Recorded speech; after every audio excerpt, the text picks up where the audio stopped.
In 1844, a man named William Parker Dutton moved to Sycamore. You know the name William Parker Dutton? I know those of you who are familiar with this church, who have been here, you know this name. Well, this man, William Parker Dutton, wasn't going to join the anti-slavery Congregationalists in town because he was adamantly pro-slavery. Instead, he found a more tolerable setting with the Unitarian Universalist congregation in town, our other predecessor congregation that in 1927 these two churches, the Congregationalists and the Unitarians, merged to form the Federated Church. Well, he found a community there because while they preached and sang of the brotherhood of all men, they didn't necessarily take an official stance on the issue of slavery. In 1854, 10 years later, Congress passed the Kansas-Nebraska Act, which allowed these two states, these two newly created territories, to vote and decide for themselves, would they be free states or would they be states that allowed slavery?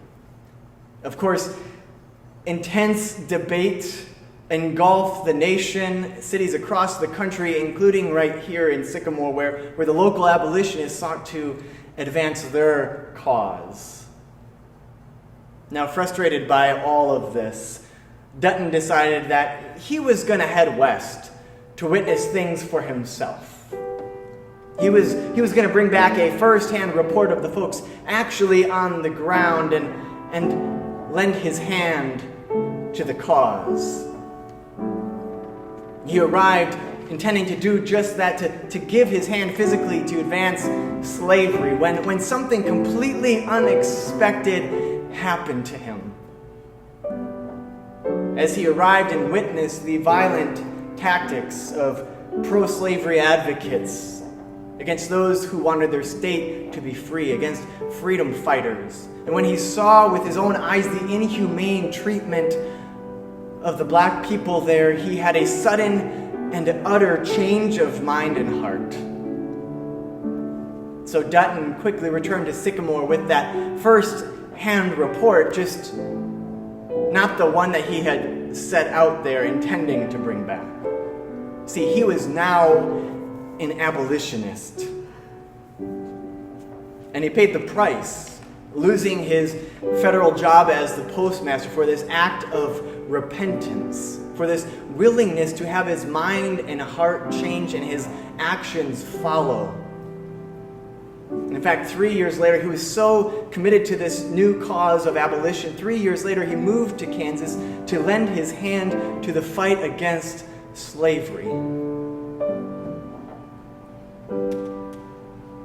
Now, I know that it seems easy to say that were we alive at this time, that we definitely would have been anti-slavery. I mean, how could you even, right? We would have definitely been abolitionists. But I think this move that we so easily make lets us off the hook too easily. And I want to caution us against that this morning. And instead, in this time of confession and repentance, as we come to our third and final Sunday in our series on repentance, on a willingness, a commitment to having our minds and hearts enlarged,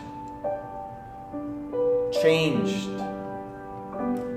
even where, like Dutton, we've already made them up. In light of this story, I invite you to reflect on your own life. When have you experienced your mind and heart being changed on something that you thought you already knew and understood? And then I invite you to think of this moment that we are in. The news, the conversations you've had, the people who have posed different perspectives, shared their stories, their different experiences, born of their different backgrounds from your own, shared those.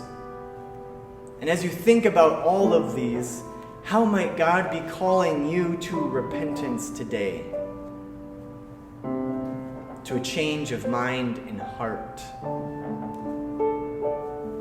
to a commitment to letting your lives and actions follow. the silence, I invite you to lift your hearts up to God, your minds up to God, that together we might be changed.